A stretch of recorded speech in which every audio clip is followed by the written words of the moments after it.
بسم اللہ الرحمن الرحیم۔ السلام علیکم ورحمۃ اللہ۔ ناجائز فائدہ اٹھانے کا نتیجہ۔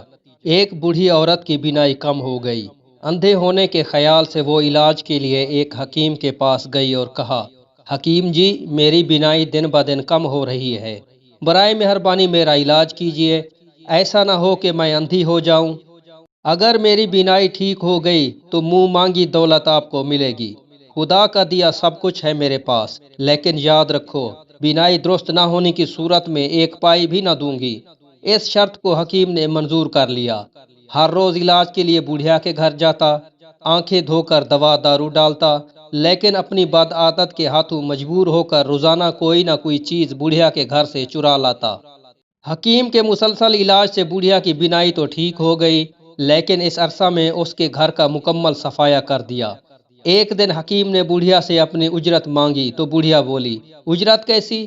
تو نے میرا بھرا بھرایا گھر صاف کر دیا، ایک تنکا نہ چھوڑا، اور اوپر سے اجرت طلب کرتا ہے؟ میں تو تیری خبر جوتیوں سے لوں گی۔ حکیم نے بوڑھیا کے خلاف دعویٰ دائر کر دیا۔ قاضی نے بوڑھیا کو عدالت میں طلب کیا اور سوال کیا کہ وہ حکیم کی اجرت کیوں ادا نہیں کرتی؟ بوڑھیا نے سارا احوال قاضی کو سنایا اور کہا، بے شک میں نے اس سے معاہدہ کیا تھا کہ بینائی درست ہونے کی صورت میں منہ مانگی اجرت دوں گی۔ اس نے میرا علاج تو کیا، لیکن اب میرا حال اتنا ابتر کر دیا ہے کہ پہلے تو میں ہر شے گھر کی دھندلی پاتی تھی، لیکن اب مجھے کوئی شے نظر نہیں آتی۔ حاصل کلام یہ کہ کسی کی مجبوری کا ناجائز فائدہ اٹھانا در حقیقت اپنا نقصان کرنا ہے۔